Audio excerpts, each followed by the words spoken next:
Greetings, guys. Welcome back to my channel. My name is Monette, and I am a professional intuitive empath. I am so happy to have you here with me today sharing some energy. Now, this video is a response to one of my subscribers. His name is David, I believe, and he had a question about narcissistic bosses. I have had some experience with some narcissistic bosses and some other diabolical and insidious energies in my work career. I will definitely be sharing and making more videos about those experiences because I want you guys to understand you are not crazy. I want you to understand that these are real things that happen, and I want you to understand what it looks like and how to combat it. The thing about having a narcissistic boss is that the power dynamic is different. So this is much different than being in your familial structure. If you're having narcissism happen, it's much different than being in a place with maybe a lover or a friend or a partner, because when you have a narcissistic boss, the understanding is I am going to listen to you, I'm going to show up, I'm going to do my work, I'm going to be an available member of society here. I'm just getting a check. I know what I'm here to do. Well, David's question, I imagine, is stemming from his own either dawning realization or clear understanding that he is in a situation where he has a narcissistic boss. So let's talk about first the tenets of knowing that someone is narcissistic. The fact that they are not really having or sharing normal emotions, and that they are sometimes triangulating, sometimes discarding, sometimes love bombing, sometimes sending flying monkeys. Well, I feel like there's a perfect breeding ground for a narcissist in a workplace, because all of those things that sometimes can be thwarted in outside narcissistic relationships, meaning if you have a friend, she may not or he may not be able to triangulate you the way that you would be able to be triangulated in a workplace situation, because a workplace situation is nothing but a hive, right? It is nothing but a replay of our high school years, where there are little people gossiping, and there are people that are doing what they're supposed to do, and there are people that are not doing what they're supposed to do. And so it's the ideal situation for moving into a place where you're able to really manipulate somebody, because the first thing we know about narcissists is that they are entitled and they are manipulative, and they are manipulative in a malignant fashion that affects you deeply. My narcissistic boss, we shall call her Rose, okay? We shall call her Rose. And Rose, I worked for Rose on and off for 10 years. There was a couple of years where I left and then I came back. Why would you come back? Why do any of us go back? Now, I went back for a paycheck. I didn't go back for Rose, but I will tell you, Rose did try to thwart my effort to return. I later found out whilst while telling me that she was going out of her way to make sure that I got the job back, when I later found out that she had done exactly the opposite, because she wasn't a top tier boss at that time. So somebody else made the decision. Nevertheless, my experience with Rose was one that was emotionally exhausting, sometimes physically crippling, sometimes enlightening. For my spiritual work, it is enlightening. What I am realizing about narcissism, energy vampires, any kind of person, borderline personality disorder, cluster B people, what I'm realizing is that there are varying degrees. Similar to us having a cold, there's the common cold, there is the flu. There are varying degrees of illness in these people, and there are various ways that it will manifest. I recently had a crash course on energy vampires and Jezebel spirits and what that looks like, and I will be teaching about that. But I want you to understand that yes, you may have a narcissist, but it may not be exactly what you're thinking. So I just wanted to clarify that. So David, let me tell you, and for the rest of you empaths, intuitives, and folks recovering from this kind of abuse, let's talk about what it feels like to have a narcissistic boss. So a narcissistic boss is one who, and my boss specifically, would make a point, Rose, to triangulate. Okay, that was one of her favorite tactics. Also, she never liked for you to be comfortable. Now, you will notice that this will be mirrored in your other relationships. When I say she would never like for you to be comfortable, it was very important for her to let you know. And she would say this. She would stand in the office and she'd lean up against the wall, her arms crossed, and she would say to the ladies, because I worked in the business office, she would say to the ladies, you know, I'm always moving you guys around like chess pieces, always seeing who's going to go where.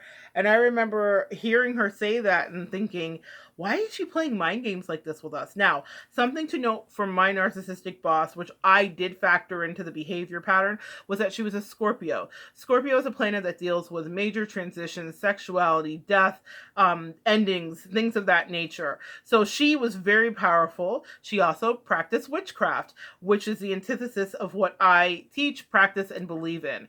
So I am not knocking you if you are a good witch. I'm not knocking you if you know for a fact that you are doing positive and light enhancing modalities. But hers was occultish in a way that it was very dark and very much ritualistic, and she was doing spells on people inside of the office.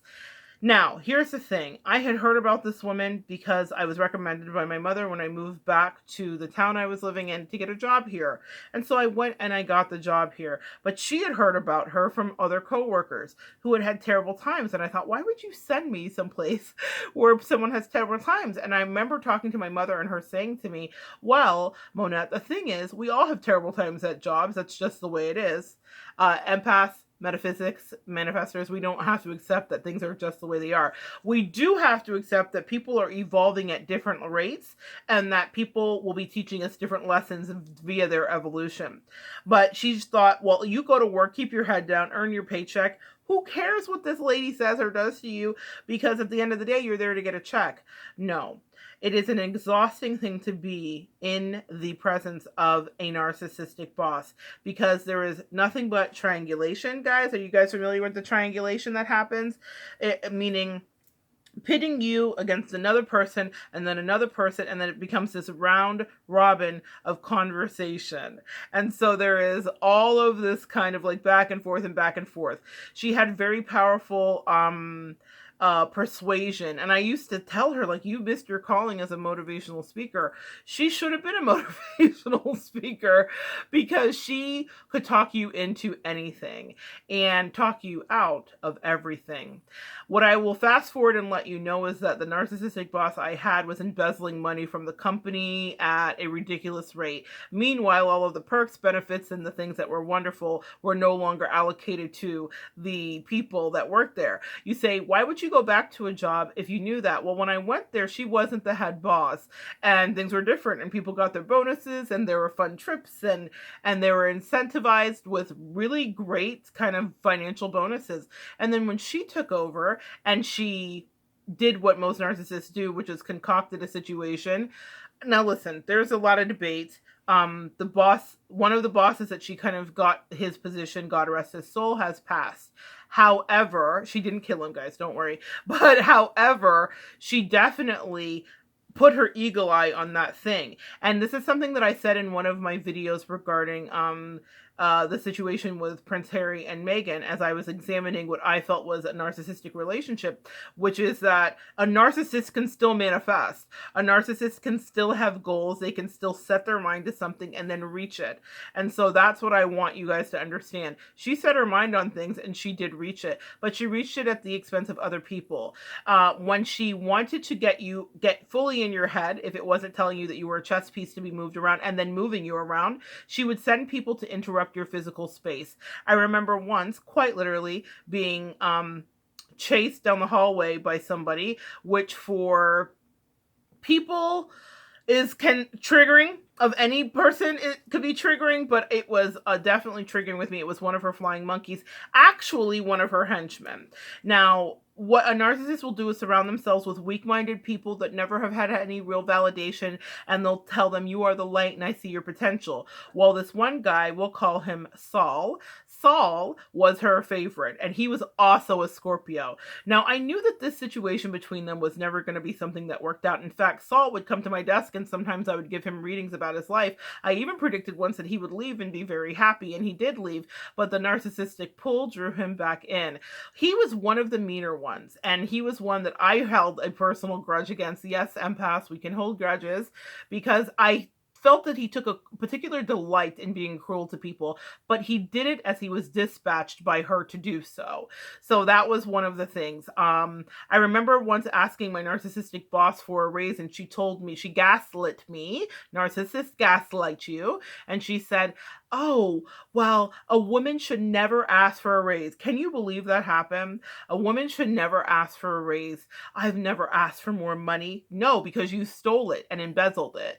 I never asked for more money. I just worked harder, faster, stronger. She was singing me the Kanye song. Okay, sure, Rose. Sure. No, she tricked, steal, lied. She had set up a Ponzi scheme within the business where she was having one person, we'll call her, well, we won't call her anything, actually, but she had one person funneling calls to another person, and she was getting percentages of the calls that she was making, because this was I don't even want to say what the business was, just in case anybody I know happens to watch this. But if you were at that business, you know exactly what kind of business it was. But this was a business where money was coming in, and there were payments and things of that nature. And so she would do a lot of that. There was a big hustle, a big kind of Ponzi scheme energy, and she just pretended that she was blissfully unaware. Meanwhile, she's doing spell work. Meanwhile, she's having this terrible Saul isolate people in offices and have them tell them how they were useless and a tool, and also how are they going to feed their kids, and throwing paper at them and doing everything that was absolutely inappropriate and not should never be happening in corporate America. And yet she kept getting away with it. Do you guys have narcissists in your life where you're thinking, how do they keep getting away with this terrible behavior? How is she at a company for this many years? Well, I can't imagine that she could be at any other company, because every place else she was, she stole and did horrible and terrible things. However, this one, I don't know why, but she seemed to be able to get away with it. But there was a lot of gaslighting in regards to that request I made to her when I said, "Can I have a raise?" And she was like, "Women don't ask for raises, just come in, wash the windows, turn on the lights, be here before my boss," who was over me, who happened to also be her ex-husband. Narcissists love to keep their team around them, and they often don't hire competent people. He was certainly not competent, neither was she, but they hire people that they can control. And what a lackey he was. And anybody watching this video that may know them will understand exactly what I'm saying. However, she wanted me to just kind of essentially work for free, and she would try to appease me with paltry things you would say your narcissist tried to appease you. That doesn't make any sense. It's called breadcrumbing, guys. So pay attention. Even though I'm telling a story, what you are seeing are the normal tenets and the normal patterns of behavior that you will experience from any narcissism. Breadcrumbing, gaslighting, triangulation, gossip. Yeah, it was all there. And so David asked, "Do you have any stories about this?" I have stories, but I also have a few solutions. When you're dealing with a narcissistic boss, gray rock is your best tactic, because they can be quite retaliatory. And as I found out with Rose, she could be quite retaliatory. She would purposely delight in making people cry. She would delight in listening in on your calls, reading your emails, because she had access to all of that. And she took great glee in getting into your head. I remember once having a woman come to me in the bathroom, and she was in tears. And she was under the spell of this narcissist in many ways, meaning literally under a witchcraft energy spell, but also under the spell that we all know a narcissist can cast over us. And she was miserable. And she was miserable in her own personal relationship, and she was miserable in that job. I talked to her in the bathroom, and then I went back to my desk, and I did my work instead of doing my work, meaning my work is this is my work: communicating, helping, being empathetic. And what I did was I leaned in and I wrote her a letter, and I said, "Get out of here, because these people do not care about you. They don't care about you at all. And they wouldn't care if you lived or died." And she needed their approval because she was not me. It doesn't mean that I'm so strong. It just means that I've had very intense situations in my past where I have had to survive because I was in situations with people that didn't like me and I had to figure it out very quickly. Not because you're just not liked, but I have, because of my empathetic nature, a lot of narcissists, a lot of very unfortunate situations. And so I knew that that girl wasn't going to be well cared for and was being manipulated, talked about, and treated like a dog. And I wrote her that note and then she shared it with them because she needed validation from them, not me. They were where her energy came from. The source needed their source. Does that make sense? So she went and she shared it with them, and then they kind of set their sights on me. And what I will say is that it taught me a great lesson. First of all, if you see someone else in the clutches of a narcissistic, abusive partner or boss, you can pray for them, but you can't always alert them because what it will do is cannibalize potentially what your situation is. The other thing I want you to take away from this is that gray rock technique with a narcissistic boss is the way to go. You will never be able to outwit them because they sign your check. And you can't just walk away. You could walk away from the job, but for some of us, that is not an option. So that's why I say you have to figure out a way to kind of manage that energy so that you're not in a position where you're out of job or you've tipped off your narcissist that you are aware of their machinations. In this case, I realized with her that things were never ever going to change. And when I was let go, and I was let go by her, I remember going in for a raise and her telling me she couldn't give me a raise because she couldn't give me a raise for being everybody's best friend. She really didn't like me. That was something she didn't like, is that the office liked me because I'm likable. I'm likable and I'm me. I can say that I did know that there was going to be a butting of heads with us because in any situation I've been in where there's been oppression, I speak up about it. I have been in a cult before, and that's a video for another time. And I was the first one to leave, and years later I spoke with an ex-member of that cult, and she told me, you led the exodus. You called them out before any of us had the gumption or the realization of it, and they hated you for it, and they did, and they punished me for it. But in your workplace situation, just to pop back to that, you can also be punished for it. And that's why you have to be super clever. Again, you're not going to outwit your narcissist who has power over you, because that is the currency that they traffic in, is power. So if you try to outwit them, they'll just crush you or make your life miserable. But you have to learn how to survive and maneuver in those situations. Any other time, I'd say just escape it. But escaping a narcissistic relationship is not always an option we have in that. Sometimes they are our partners that we have children with. Sometimes they're our parents that, are still alive. Like, there are things that we can't get out of. And so I want you to develop the coping mechanism. Gray rock is your first and best defense for any kind of narcissistic boss. Give them energy, but not too much. Make yourself small in a way. Do your work, but do not engage. Do not let them triangulate you. She would pull us off into the office all the time and try to pit everybody against each other and ask us questions and maybe slip somebody a drink because she was having a drink herself and make you feel familiar and comfortable, but it was only to tie the noose around your neck. She would provoke you emotionally to get you to break and then be like, oh, this person is just terrifying me. She was terrible. In the end, she got found out and she was fired. But it took 20 years, guys. And that's what I'm saying. Some of us don't see. We don't always get to live to see. I was long gone and had begun my career. Actually, a great big thank you to you, Rose, because you were wrong. Being everybody's best friend has turned out quite well for me and been very much lucrative in that I'm living my authentic truth. I was practicing my craft there. I will be honest, I got my job done, but I was nobody's worker bee because I was never supposed to be in that situation.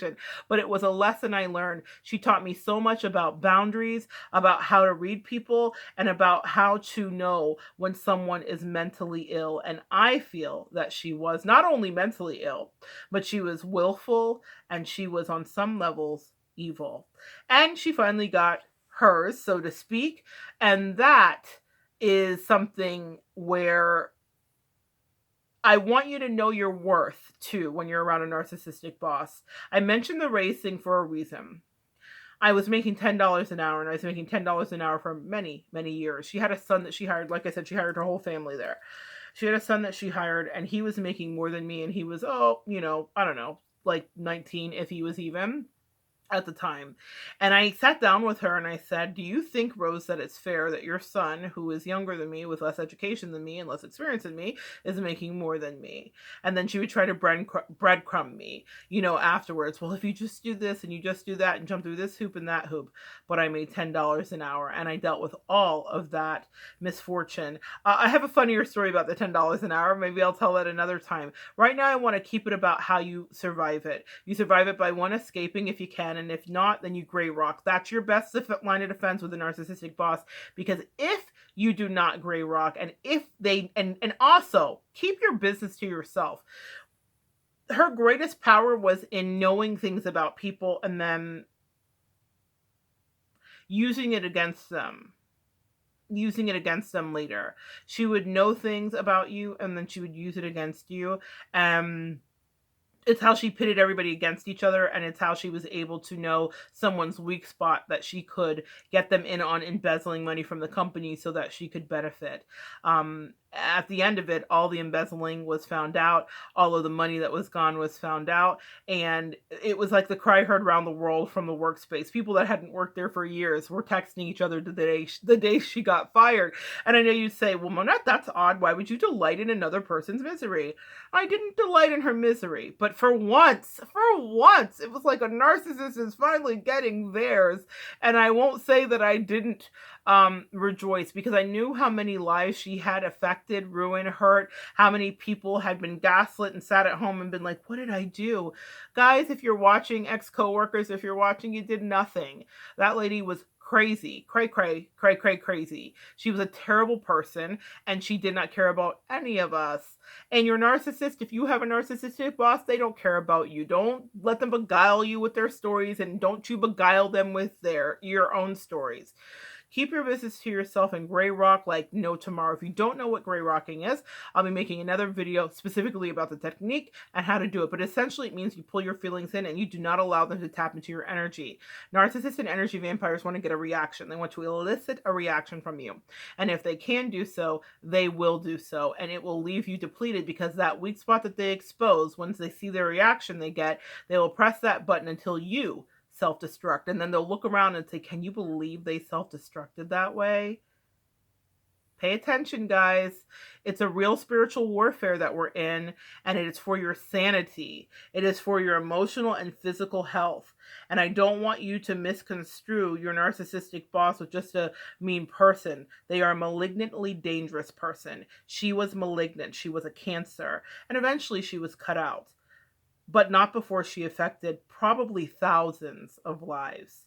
So, know your worth. Did I deserve $10 an hour for the rest of my life? Absolutely not. But it wasn't until I discovered my worth upon being away from her that I felt that I was able to be in a position of power to create the wealth and the abundance that I deserve. What do you deserve, dear empath? What do you deserve, dear worker bee? What do you deserve, aspiring entrepreneur? Do not let anybody tell you, especially a narcissist, what you deserve, because that's only a reflection of their cravenous, empty souls. And Rose's soul was as empty as they come. All right, guys, I hope that was helpful for you. And Mr. David, thanks for the question. I love questions. Please submit more questions to me, and you can do that right in these comment sections below. I want you to come back, and we're going to continue to talk about narcissists, talk about angels, and evolve together.